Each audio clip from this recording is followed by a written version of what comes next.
नमस्कार दोस्तों, स्वागत है आपका हमारे YouTube channel the horror B पर, जहां आपको मिलेंगी ऐसी डरावनी कहानियां जो आपके दिल की धड़कन तेज कर देंगी। ये कहानी एक सरकारी बस ड्राइवर की है जिनका नाम राम सिंह है और उनके साथ उनका एक कंडक्टर भी है जिसका नाम राजू है। तो अब मैं आपको ये कहानी राम सिंह के पॉइंट ऑफ व्यू से सुनाता हूँ। लेकिन कहानी को शुरू करने से पहले मैं आपको कहना चाहता हूँ कि आपने बहुत सी डरावनी कहानियां सुनी होंगी, लेकिन आज की कहानी को सुनकर आपको बहुत मजा आने वाला है और साथ में डर का एहसास भी होने वाला है। और अगर आप इस चैनल पर पहली बार आए हैं तो चैनल को सब्सक्राइब जरूर करें ताकि आप हमारी इस फैमिली का हिस्सा बन सकें और आने वाली वीडियो आप तक आसानी से पहुंच जाएगी। तो ज्यादा समय न लेते हुए जल्दी से अपनी कहानी को शुरू करते हैं। दोस्तों, मेरा नाम राम सिंह है और मैं एक सरकारी बस ड्राइवर हूं। मुझे बस चलाते हुए लगभग 20 साल से ज्यादा हो गए हैं और इन 20 सालों में मुझे बस चलाने का काफी अच्छा अनुभव हो गया है। मैंने इन 20 सालों में न जाने कितने रूट्स पर बस चलाई है और हर तरह के रास्तों पर बस को संभालते हुए खुद को साबित भी किया है। मेरे साथ एक कंडक्टर भी है जिसका नाम राजू है।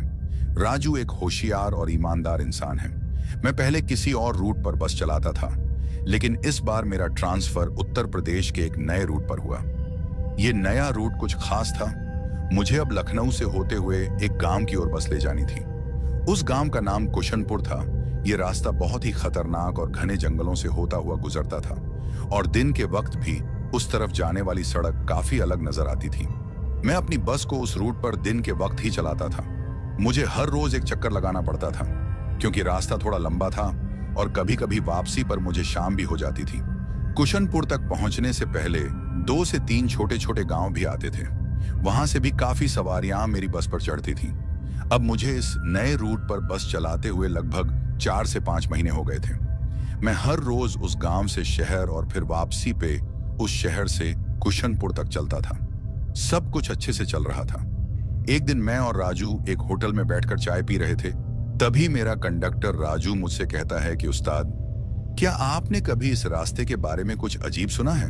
मैंने कहा नहीं तो। फिर राजू कहता है, उस्ताद मैंने सुना है ये रूट दिन के वक्त तो ठीक है, लेकिन रात में खतरों से खाली नहीं है।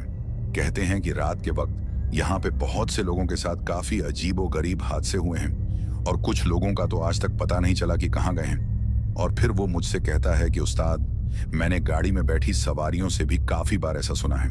तभी मैंने हंसते हुए कहा, क्या यार राजू, तुम भी किन बातों पे विश्वास करते हो? ये भूत प्रेत कुछ नहीं होता, सारे बातें अफवाह हैं और ऐसी बातें तो काफी गांव में मशहूर होती हैं। तुम टेंशन मत करो, ऐसा कुछ नहीं है।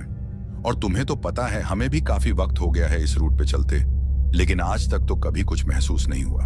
तभी राजू कहता है, लेकिन उस्ताद रात के वक्त तो नहीं चले ना हम इस रूट पे। तो मैं उससे कहता हूं कि तुम भी किन बातों को पकड़ के बैठे हो, इन बातों का कोई मतलब ही नहीं है। और रही रात की बात तो कभी ना कभी वो भी देख लेंगे। फिर मैंने राजू से कहा, इन बातों को छोड़ो और अपने काम पर ध्यान दो। उसके बाद हम हर रोज की तरह उस रूट पर डेली चलते रहे। दरअसल मैं भूत प्रेत पे विश्वास नहीं करता था, लेकिन मुझे इस बात का पता भी नहीं था कि आने वाले कुछ दिनों में मेरे साथ क्या होने वाला है। अब सब कुछ अच्छे से चल ही रहा था कि फिर वो दिन आ जाता है जिस दिन हमारे साथ वो घटना हुई थी। उस रात को मैं कभी भी नहीं भूल सकता। वो मंजर आज भी मेरी आंखों के सामने एक बुरे सपने की तरह आ जाता है और मेरे रोंगटे आज भी खड़े हो जाते हैं। दरअसल मैं अपनी बस को लेकर रोज की तरह कुशनपुर से शहर की तरफ लाता हूं और फिर कुछ समय के बाद हमारी बस शहर पहुंच जाती है। अब शहर में पहुंचते ही मैं अपने कंडक्टर राजू से कहता हूं, राजू, आज हम बस का काम करवा लेते हैं। इसके इंजन में कुछ प्रॉब्लम आ रही है और काफी दिनों से मैं ये बात नोटिस भी कर रहा था कि बस में कुछ प्रॉब्लम आ रही है, लेकिन मैं हमेशा सोचता था कि किसी दिन इसका काम करवा लूंगा, लेकिन मुझे टाइम ही नहीं मिलता था। लेकिन आज हमारे पास वक्त भी है और हम जल्दी से अपनी बस का काम करवा के वापस भी आ जाएंगे ताकि हम जल्दी से सवारियां लेकर गांव की तरफ निकल जाएं। मेरी बात सुनकर मेरा कंडक्टर भी मान जाता है और कहता है, ठीक है उस्ताद, आज बस का काम करवा लेते हैं। आप लोगों को तो पता ही होगा कि सरकारी बसों की हालत क्या होती है। गाड़ी के पार्ट्स से लेकर पूरी बॉडी तक हर चीज को कभी न कभी रिपेयर की जरूरत पड़ती ही है।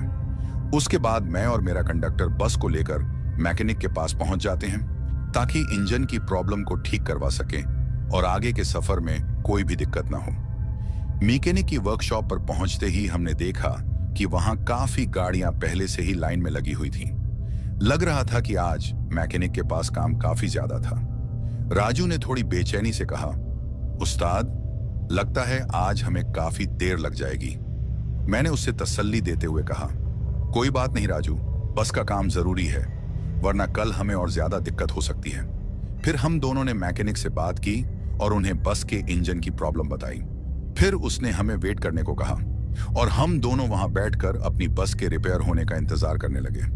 कुछ समय के बाद मैकेनिक अपना काम शुरू कर चुका था, लेकिन जैसे जैसे समय बीतता गया हम दोनों को लगने लगा कि आज कुछ ज्यादा ही देर लगने वाली है।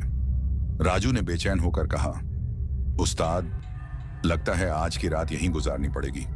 मैंने उसे तसल्ली देते हुए कहा, राजू, थोड़ा और इंतजार कर लेते हैं, मैकेनिक अपना काम कर रहा है, बस थोड़ा और वक्त लगेगा। लगभग 2 घंटे बाद मैकेनिक ने हमें इशारा किया कि बस का काम हो गया है। हम दोनों ने राहत की सांस ली और फिर हम अपनी बस को लेकर वापस उसी जगह पहुंचे जहां से हमें सवारियां लेकर उस गांव के लिए निकलना था। लेकिन वहां पहुंचकर मैंने देखा कि वहां मुझे उस गांव की तरफ जाने वाली एक भी सवारी नजर नहीं आ रही थी। मुझे और राजू को थोड़ा अजीब लगा। फिर मैंने अपने कंडक्टर से कहा, यार राजू, आज तो कोई भी सवारी नजर नहीं आ रही और अभी तो शाम भी नहीं हुई है। राजू ने इधर उधर देखा और फिर कहा, उस्ताद, लगता है हमको आज कुछ ज्यादा ही देर हो गई। शायद वो सवारियां किसी और गाड़ी में चली गई होंगी। फिर मैंने सोचा कि राजू ठीक कह रहा है, हो सकता है कि वो किसी और ही गाड़ी में चली गई हों, क्योंकि उन लोगों को क्या पता था कि हम बस का काम करवाने गए हैं और वो हमारा इंतजार आखिर क्यों करते। मैंने इस बात को नजरअंदाज करते हुए बस स्टार्ट की और कुशनपुर के लिए निकलने की तैयारी करने लगा।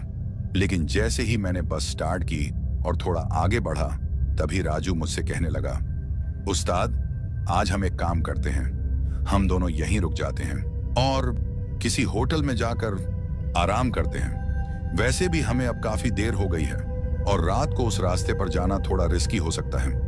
काश मैंने उस दिन अपने कंडक्टर की वो बात मान ली होती तो शायद वो हादसा हमारे साथ कभी ना होता। फिर मैंने अपने कंडक्टर से कहा, राजू, हम आज रुक नहीं सकते, हमारा जाना जरूरी है, ये सरकारी बस है, हमें इस बस को अपनी मंजिल तक पहुंचाना है, हम इस बस को ऐसे ही कहीं भी छोड़ नहीं सकते। जो भी हो, हमें आज ये रूट पूरा करना ही पड़ेगा। फिर मैंने कहा, तुम टेंशन मत लो, वैसे भी हम यहां से तो रोज ही चलते हैं, तो तुम्हें डरने की कोई जरूरत नहीं है। मेरी बात सुनकर मेरा कंडक्टर राजू भी मान जाता है और कहता है, ठीक है उस्ताद, तुम कहते हो तो सब अच्छा ही होगा।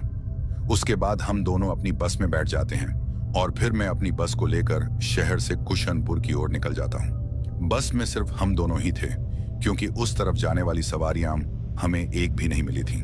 अभी रात होने में कुछ ही वक्त बाकी था। दोस्तों, मैं आपको बताता चलूं कि जिस वक्त की मैं आपको बात सुना रहा हूं, वो वक्त सर्दियों का था। ये बात जनवरी के महीने की है और उस समय सर्दी काफी ज्यादा थी। अब मैं और मेरा कंडक्टर अपनी मंजिल की ओर निकल जाते हैं। हम लगभग दिन के 5 बजे के करीब वहां से निकल जाते हैं और फिर मेरा कंडक्टर मेरे साथ मेरे केबिन में बैठ जाता है। फिर हम रास्ते में थोड़ी बहुत बातें करते हैं। अब जैसे ही हम गांव की ओर बढ़ रहे थे, मैंने देखा कि सड़क के किनारे 2 आदमी खड़े हैं जो हमसे लिफ्ट मांग रहे थे। मैंने राजू से पूछा, राजू, ये लोग इस वक्त कहां जा रहे होंगे? ये हमसे लिफ्ट मांग रहे हैं, क्या बोलते हो, बस रोक कर इन्हें लिफ्ट दे दी जाए या नहीं? राजू ने थोड़ी देर सोचा और कहा, उस्ताद, अभी तो रात भी नहीं हुई है, तो कोई बात नहीं, चढ़ा लेते हैं, कम से कम हम दोनों के अलावा ये भी होंगे बस में। उसकी बात सुनकर मैंने मुस्कुराते हुए कहा, क्या यार राजू, तुम अभी भी रात को लेकर डरे हुए हो, कुछ नहीं होगा। लेकिन तभी राजू ने बेचैन होकर कहा, उस्ताद, आज मुझे कुछ अजीब लग रहा है और ऐसा एहसास मैंने पहले कभी नहीं किया। फिर मैंने उसे हिम्मत देते हुए कहा, तुम चिंता मत करो, कुछ नहीं होगा, सब ठीक होगा, तुम देखना। फिर मैंने बस रोकी और उन दोनों आदमियों को लिफ्ट दे दी। अब वो दोनों आदमी पीछे सीटों पर जाकर बैठ गए और फिर हमने अपनी बस को आगे बढ़ा लिया। अब रात पूरी तरह से ढल चुकी थी और अंधेरा गहराने लगा था। बस की हेडलाइट्स सड़क पर चमक रही थीं, लेकिन उनके अलावा दूर दूर तक कोई रोशनी नहीं थी। चारों तरफ घना जंगल था, जो अब और भी डरावना लगने लगा था। हमारी बस उस सुनसान सड़क पर आगे बढ़ रही थी और रात की सर्द हवा के साथ साथ एक अजीब सा सन्नाटा भी माहौल पर छा गया था। न सड़क पर कोई गाड़ी, न कोई पैदल चलने वाला और न ही किसी जानवर की कोई आवाज। सब कुछ जैसे थम सा गया था। रास्ता जैसे जैसे आगे बढ़ता जा रहा था, अंधेरा और भी गहरा होता जा रहा था। चारों तरफ सिर्फ हमारी बस की हेडलाइट्स की रोशनी थी, जो सड़क को थोड़ा बहुत दिखा रही थी। सड़क के दोनों ओर घना जंगल खामोशी से खड़ा था, जैसे वो भी हमारी हर हरकत को देख रहा हो।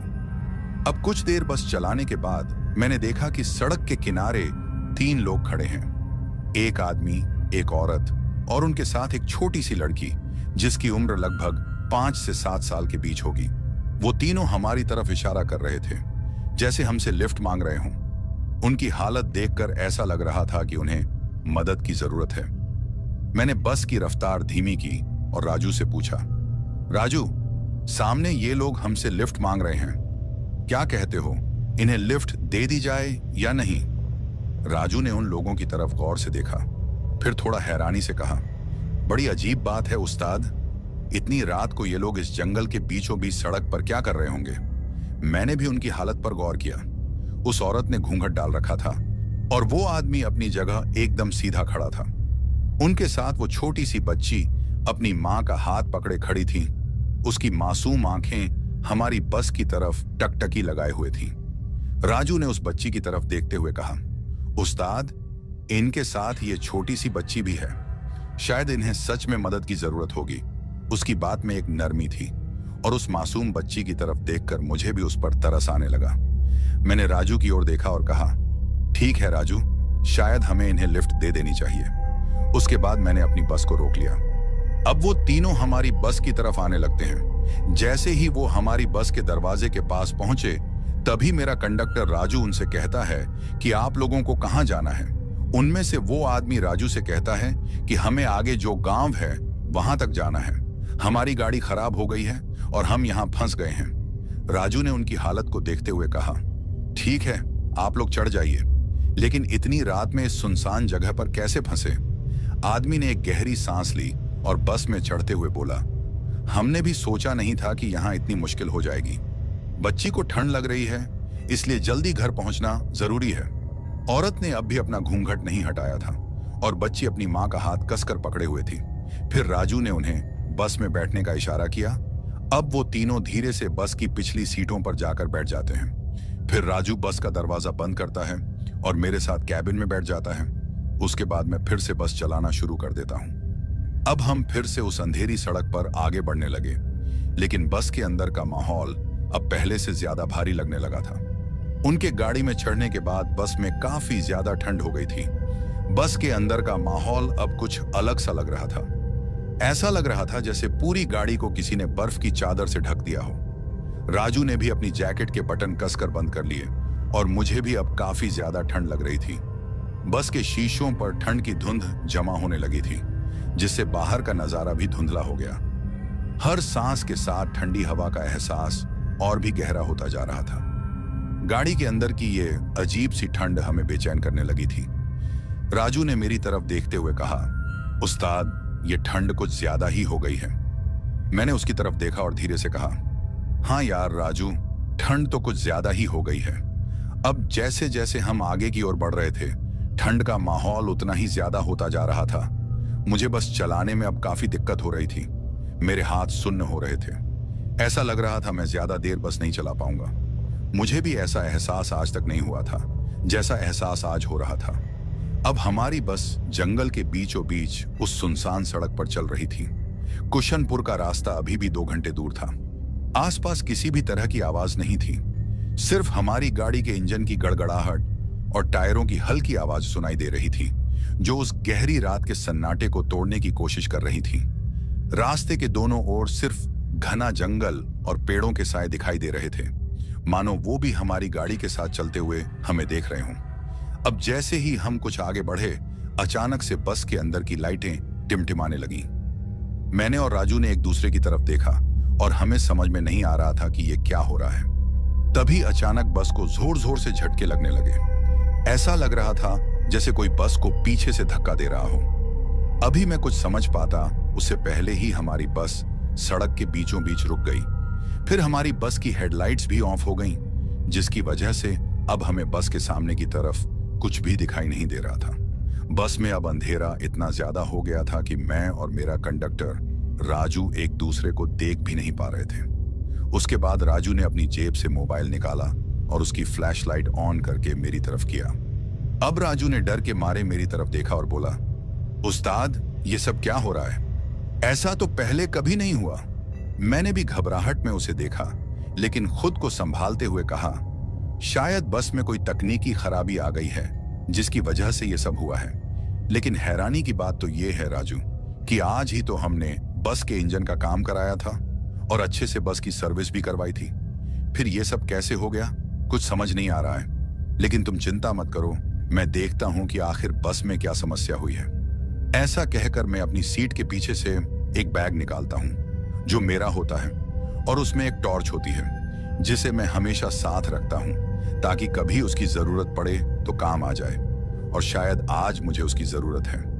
फिर मैं उस टॉर्च की लाइट ऑन करता हूं और अपनी बस से बाहर जाने की कोशिश करता हूं। अब मैं जैसे ही बस के बाहर जाने की कोशिश करता हूं तभी मेरा कंडक्टर राजू मुझसे कहता है, उस्ताद, बाहर मत जाओ।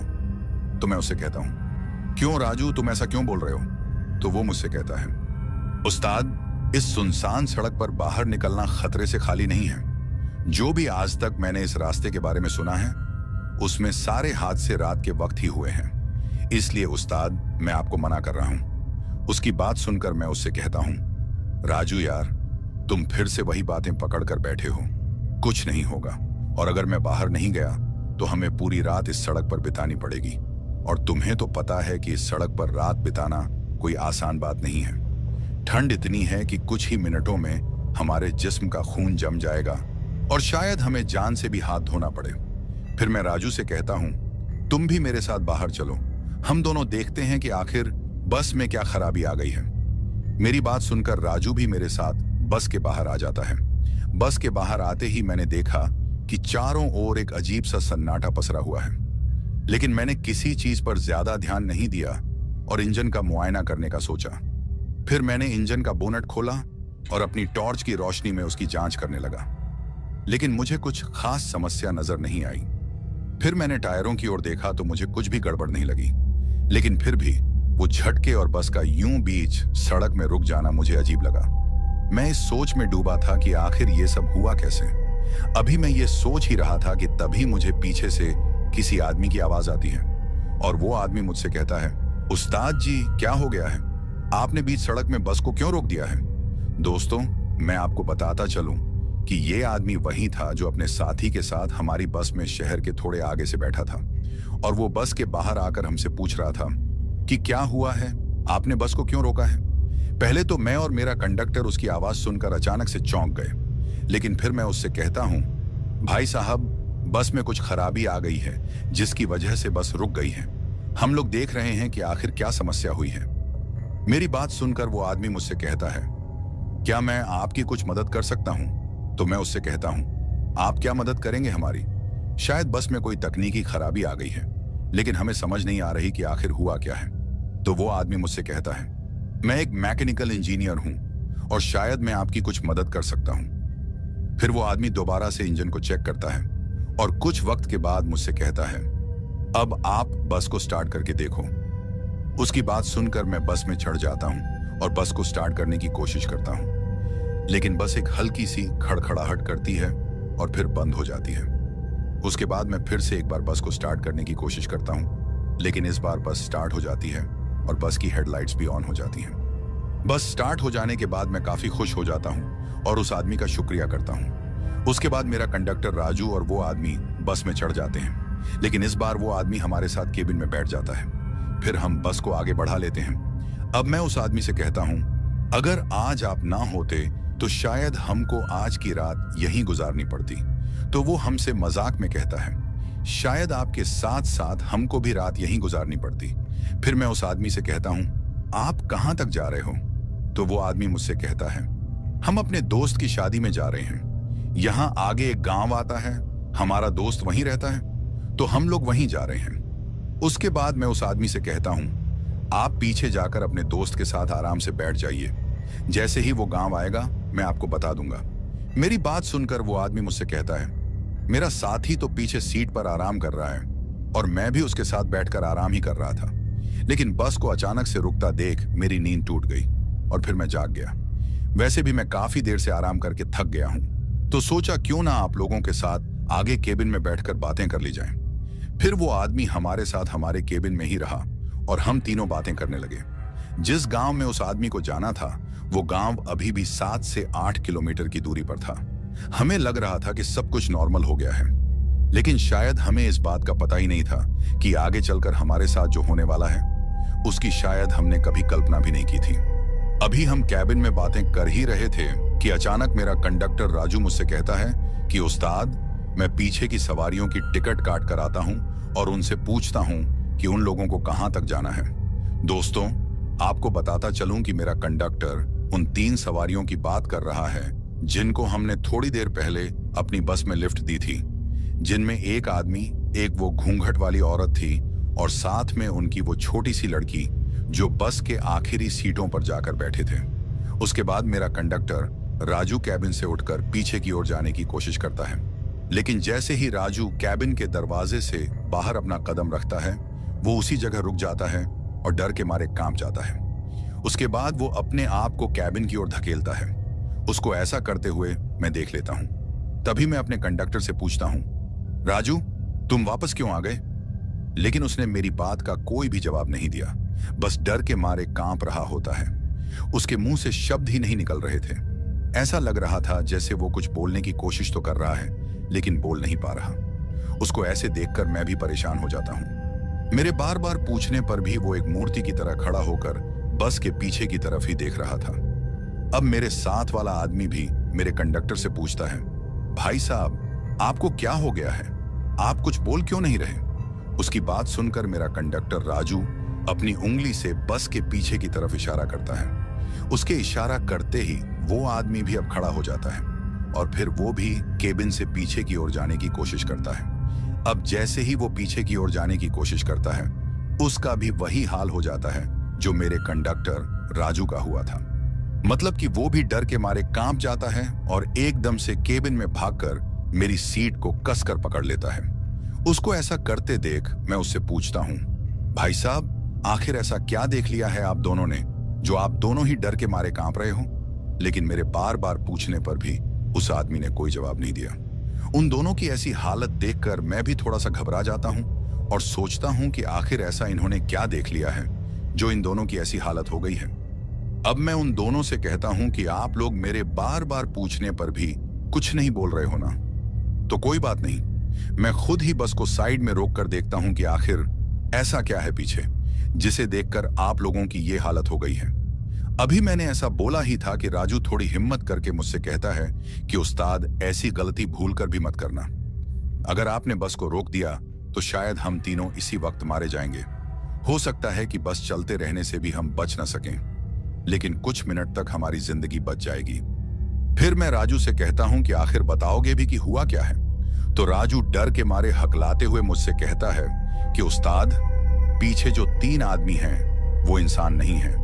उसकी ये बात सुनकर मैं राजू से कहता हूं कि तुम पागल हो गए हो, इंसान नहीं तो कौन है वो? मेरे ऐसा पूछते ही मेरी सीट को कसकर जिस आदमी ने पकड़ा हुआ था, जो हमारे साथ केबिन में बैठा हुआ था, वो आदमी भी डरते हुए मुझसे कहता है कि भाई साहब, आपका कंडक्टर ठीक बोल रहा है, वो तीनों इंसान नहीं हैं, बल्कि कोई प्रेत हैं। उसकी ये बात सुनकर अब मैं भी बहुत ज्यादा डर गया था और मेरे दिल की धड़कन तेज हो गई थी।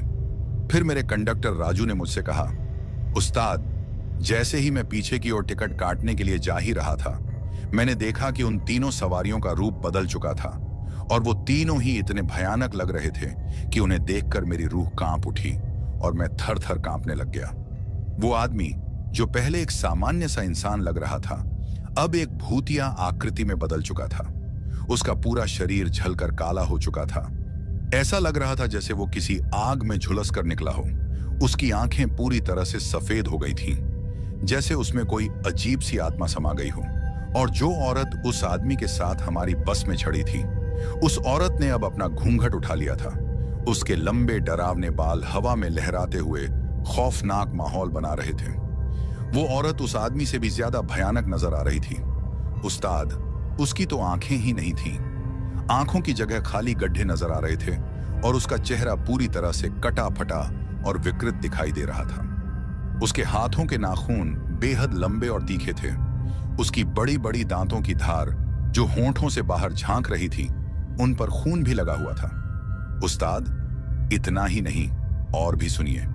वो जो छोटी सी मासूम दिखने वाली बच्ची थी ना, जिसे देखकर हम दोनों का दिल पिघल गया था, वो भी अब एक छोटे से प्रेत के रूप में बदल चुकी है। वो तीनों मिलकर एक आदमी को नोच नोच कर खा रहे हैं। उस्ताद, ये वही आदमी है जो इन भाई साहब के साथ हमारी बस में चढ़ा था। उस आदमी का सीना पूरी तरह से फट चुका था और उसके शरीर के अंगों को वो औरत, जो अब एक चुड़ैल बन चुकी थी, और वो आदमी दोनों मिलकर खा रहे थे। वो छोटी सी लड़की, जो अब एक छोटे से प्रेत में बदल चुकी थी, उस आदमी का गला फाड़कर उसका खून पी रही थी। उस्ताद, ऐसा डरावना नजारा देखकर किसी की भी रूह कांप जाएगी। मैं खुद को संभाल नहीं पा रहा हूं और डर के मारे कांप रहा हूं। और इतना तो मुझे पता है कि आज हम सब खत्म हैं। अगर आपने बस को रोक दिया तो उन तीनों को पता चल जाएगा कि हमें उनकी सच्चाई का पता लग चुका है और फिर वो हमें उसी वक्त मार डालेंगे। राजू की ये बातें सुनकर मेरी हालत और खराब हो जाती है। मेरे दिल की धड़कन तेज हो जाती है और मैं डर के मारे कांपने लगता हूं। इतनी ठंड में भी मेरे माथे पर पसीना आ जाता है। मुझे समझ नहीं आ रहा था कि हम आखिर बचें तो कैसे। तभी हमारे साथ बैठा आदमी अचानक फूट फूट कर रोने लगता है। राजू उससे पूछता है, भाई साहब, आपको अचानक क्या हो गया? वो आदमी कहता है, जिसे उन तीनों प्रेतों ने मार डाला वो मेरा करीबी दोस्त था और मैं उसे बचा भी नहीं पाया। अब हमारी बारी भी आने वाली है। उसकी बात सुनकर मैं उसे थोड़ी हिम्मत देते हुए बोलता हूं, अभी रोने का वक्त नहीं है। हमें अपनी जान बचाने के लिए कुछ तो करना पड़ेगा। अभी वो प्रेत उस आदमी को खाने में व्यस्त है। हमें जो भी करना होगा अभी करना होगा। फिर मैं सोचने लगता हूं कि आखिर क्या किया जाए, लेकिन डर के मारे हमारा दिमाग काम ही नहीं कर रहा था। तभी अचानक से बस के पीछे से हमें एक चीख सुनाई दी और उस चीख को सुनकर हम सब अब और भी ज्यादा घबरा जाते हैं। लेकिन हमने उस चीख को नजरअंदाज किया क्योंकि हमें पता था कि ये उन प्रेतों का ही कोई जाल होगा जिसमें वो हमें फंसाना चाहते हैं। हमें इस बात का पता था कि वो चाहते हैं कि हम उस चीख को सुनकर पीछे की तरफ जाएं और वो हमें आराम से मारकर खा जाएं। अब बस में ज्यादा देर तक रहना खतरे से खाली नहीं था। ऐसा लग रहा था कि हम तीनों अपनी मौत का इंतजार कर रहे हैं। अब कुछ देर बाद एक छोटी लड़की के रोने की आवाज आती है और ये आवाज भी बस के पीछे वाली साइड से ही आ रही थी। उस रोने वाली आवाज को सुनकर हमारी बस में डर का माहौल अब और भी ज्यादा हो गया था। हम तीनों केबिन में कांप रहे थे। अब मेरा कंडक्टर राजू और वो आदमी एक दूसरे को पकड़कर मेरी ड्राइविंग सीट के पास बैठे थे। मेरी हालत भी खराब हो चुकी थी। ऐसा लग रहा था कि मुझे अभी हार्ट अटैक आ जाएगा। अब हम सभी भगवान को याद कर रहे थे और कह रहे थे, हे भगवान, हमारी जान बचा लो। आज हमें इस मुसीबत से बचा लो। कुछ भी करो भगवान, लेकिन हमारी रक्षा करो। ऐसा कहकर मैंने बस को चलाना जारी रखा। थोड़ी देर बाद मुझे सड़क के किनारे कुछ जलता हुआ दिखाई दिया। दूर से वो आग की तरह लग रहा था। मैंने सोचा कि ये हमारी आखिरी उम्मीद हो सकती है। मैंने अपने कंडक्टर राजू को और उस आदमी को भी उस आग के बारे में बताया और उन दोनों को भी अपनी जिंदगी के बचने की थोड़ी उम्मीद लगने लगी। अब मैं अपनी बस को उस जगह तक जल्दी पहुंचाना चाहता था ताकि हमें कोई मदद मिल सके। अब हमने बस को थोड़ा तेजी से उस दिशा में बढ़ाना शुरू कर दिया, लेकिन मन में डर अब भी बरकरार था कि ये भी कोई छलावा ना हो। अब हम जैसे ही उस आग की तरफ जाने की कोशिश करते हैं कि तभी हमें अपनी बस के पीछे से किसी के चलने की आवाज आती है। ऐसा लग रहा था कि वो तीनों प्रेत अब हमारे केबिन की तरफ आ रहे हैं। अब जैसे ही हमें उनके कदमों की आवाजें सुनाई देने लगती हैं, हमारे दिल की धड़कनें काफी ज्यादा तेज हो जाती हैं। हमें ऐसा लग रहा था कि हमारा दिल अभी बाहर निकल आएगा। लेकिन मैंने हिम्मत करके उन दोनों से कहा कि हम लोग अब आग के करीब पहुंचने वाले हैं। तुम लोगों को थोड़ा हिम्मत से काम लेना होगा। अगर जिंदगी चाहते हो तो हिम्मत रखनी पड़ेगी। फिर मैं उन दोनों से कहता हूं, ध्यान से मेरी बात को सुनो। मैं अपनी बस की खिड़की को खोल कर रखता हूं। जैसे ही हम आग के पास पहुंचेंगे, मैं खिड़की से बाहर कूद जाऊंगा। तुम लोग भी मेरे पीछे कूद जाना और कूदने के बाद जितनी जल्दी हो सके उस आग के पास पहुंच जाना। ध्यान रहे, जितनी जल्दी हो सके उतना जल्दी आग के पास पहुंचने की कोशिश करना। अगर हम में से कोई भी आग के पास नहीं पहुंच पाया तो फिर याद रखना कि जो हाल हमारी बस में उस आदमी का हुआ है वही हाल हमारा होगा, और फिर हमें उन प्रेतों से कोई भी बचा नहीं सकता।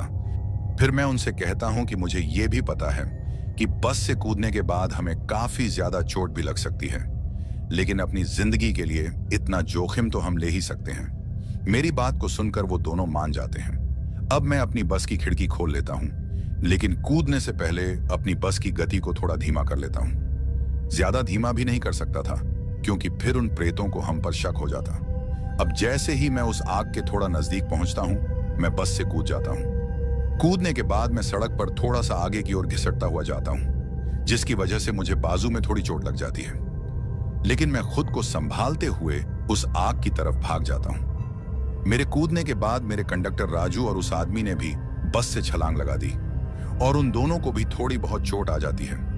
फिर मैं उन दोनों को काफी जोर से आवाज देकर कहता हूं कि जितनी जल्दी हो सके खुद को संभाल कर भागो और मेरी तरफ आ जाओ। फिर वो दोनों ही काफी तेजी से मेरे पास पहुंच जाते हैं और अब हम तीनों ही सड़क के किनारे की ओर चले जाते हैं जहां वो आग जली हुई थी। हम सबके कूदने के बाद हमारी बस सड़क के सामने की ओर एक बड़े पेड़ के साथ टकरा जाती है। बस के टकराते ही बस के अंदर से काफी भयानक चीखें हमें सुनाई देती हैं। वो चीखें इतनी भयानक होती हैं कि उनको सुनकर किसी का भी दिल बैठ जाए। अब हम उस आग के पास जाते हैं। जब हम आग के पास पहुंचे तो हमें एक आदमी दिखाई दिया जिसकी वेशभूषा से लग रहा था कि वो कोई अघोरी है जो आग के पास बैठकर मंत्र उच्चारण कर रहे थे। उनके चारों तरफ कुछ जानवरों की हड्डियां और राख बिखरी हुई थी। उनके शरीर पर राख मली हुई थी और उनके सामने एक इंसानी खोपड़ी भी रखी हुई थी। उनका चेहरा अंधेरे में भी चमक रहा था, मानो उनके पास कोई अलौकिक शक्ति हो। फिर मैंने हिम्मत जुटाकर उस अघोरी बाबा के पास जाकर कहा, बाबा हमारी मदद करो, हमारी जान को खतरा है। हमारे पीछे 3 लोग पड़े हुए हैं जो इंसान नहीं हैं। उनको देखकर ऐसा लगता है जैसे वो कोई प्रेत हों। बाबा हमें इस मुसीबत से बचाओ, अब आपका ही सहारा है। मेरी बातों को सुनकर अघोरी ने अपनी आंखें खोली और हमें ध्यान से देखा। फिर उन्होंने गंभीर स्वर में कहा, तुम लोगों की समस्या को मैं जानता हूं। ये तीनों प्रेतात्माएं हैं जो इस इलाके में काफी लंबे समय से भटक रही हैं और आज वो तुम्हारी बस में चढ़ गई हैं। लेकिन तुम घबराओ मत, मैं उनकी मुक्ति का उपाय करूंगा। फिर अघोरी बाबा ने अपने पास रखी एक छोटी सी पोटली से कुछ भभूत निकाली और मंत्रों का उच्चारण करते हुए उस भभूत को हमारी बस की तरफ फेंका। उसके बाद उस अघोरी ने एक लकीर को हमारे चारों तरफ खींच दिया और फिर हमें आदेश दिया कि हम उस लकीर से बने घेरे में ही रहें। फिर उन्होंने हमें कहा कि चाहे कुछ भी हो जाए, इस घेरे से बाहर अपने कदम मत रखना। उसके बाद वो अघोरी बस के पास जाने की कोशिश करता है, लेकिन जाते जाते हमसे फिर से कहता है कि चाहे कुछ भी हो जाए, गलती से भी इस घेरे के बाहर मत आना। अगर तुम लोगों में से किसी ने भी इस घेरे को पार कर लिया, फिर मैं भी उस आदमी की कोई मदद नहीं कर सकूंगा। उसके ऐसा कहने के बाद वो अघोरी बस की तरफ चला जाता है। उसके बाद वो उस बस की तरफ दोबारा से भभूत को फेंकता है और जोर जोर से मंत्र पढ़ने लग जाता है। अब उसके ऐसा करने से बस के अंदर से अजीबोगरीब चीखें सुनाई देने लग जाती हैं। उन चीखों को सुनकर ऐसा लग रहा था जैसे मानो उन प्रेत आत्माओं को बाबा के मंत्रों से तकलीफ हो रही हो। अब अचानक से काफी तेज हवा चलने लगती है और उस हवा की वजह से हम लोगों को काफी तेज धक्के लग रहे थे, लेकिन हम लोगों ने खुद को संभाले हुए रखा और एक बात को दिमाग में रख लिया था कि अगर इस बाबा के घेरे से बाहर हम निकल गए तो फिर हमें कोई भी नहीं बचा सकता। हम तीनों ने खुद को काफी हिम्मत से उस घेरे में बनाए रखा था। अब थोड़े समय के बाद बस में से उन चीखों का निकलना बंद हो जाता है और फिर धीरे धीरे वो तेज हवा भी बंद हो जाती है। अब अघोरी बाबा ने भी अपने मंत्र उच्चारण बंद कर दिए थे। फिर कुछ वक्त बाद वो अघोरी हमारे पास आता है और फिर हमसे कहता है कि अब तुम लोगों को डरने की कोई जरूरत नहीं है। वो प्रेत आत्माएं अब मुक्त हो चुकी हैं। अब तुम सब सुरक्षित हो। फिर हम सब ने उस अघोरी बाबा का धन्यवाद किया।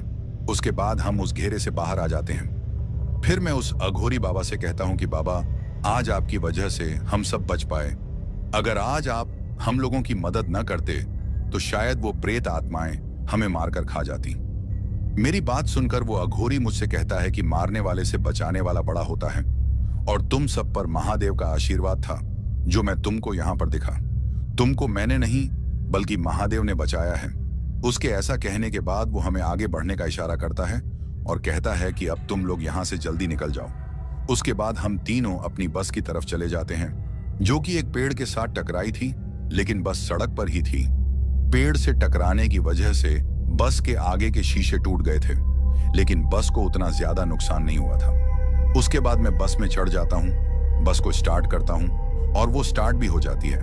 हालांकि मुझे लगा नहीं था कि हमारी बस स्टार्ट हो जाएगी, लेकिन अच्छी बात यह थी कि बस स्टार्ट हो जाती है। फिर मैं अपनी बस में बैक गियर लगा के बस को पीछे की ओर करता हूँ। उसके बाद मेरा कंडक्टर राजू और वो आदमी भी बस में चढ़ जाते हैं। फिर हम तीनों वहां से निकल जाते हैं। लेकिन निकलने से पहले मैं उस जगह की तरफ देखता हूँ जहां उस अघोरी ने आग जलाई थी।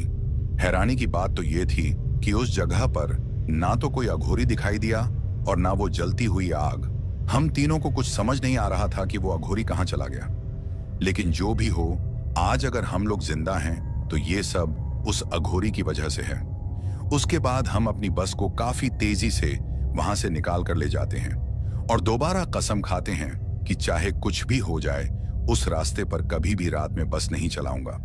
और फिर कुछ महीनों बाद मैंने अपना ट्रांसफर उस जगह से दूसरी जगह करवा लिया था, लेकिन आज भी उस रात को याद करके मेरी रूह कांप जाती है। तो दोस्तों, कैसी लगी हमारी ये कहानी? अगर आपको ऐसी और भी कहानियां सुननी हैं तो हमारे चैनल को सब्सक्राइब करना बिल्कुल मत भूलिएगा। अब चलते हैं उन दोस्तों की ओर जिन्होंने हमारी पिछली कहानी पर कमेंट करके हमें अपना प्यार और समर्थन दिया। तो चलिए सबसे पहले उनका नाम लेते हैं। पहले हैं जसवीर जम्मू कश्मीर से, सिंह राजपूत उदयपुर राजस्थान से, सचिन हरियाणा से, सुमित जम्मू से और सुहास कर्नाटक से। आप सभी का दिल से धन्यवाद। आपकी प्रतिक्रिया हमें और भी बेहतरीन कहानियां लाने के लिए प्रेरित करती है। तो दोस्तों, अगर आपको भी अपना नाम हमारी अगली वीडियो में सुनना है तो इस वीडियो पर एक प्यारा सा कमेंट करके वीडियो को लाइक करें, शेयर करें और सब्सक्राइब भी करें। साथ ही कमेंट में अपने राज्य का नाम भी लिखें ताकि हमें पता चल सके कि आप हमारी कहानी किस राज्य से सुन रहे हैं। इसके साथ ही आप लोगों से अलविदा कहना चाहूंगा। अपना ख्याल रखें। बाय दोस्तों।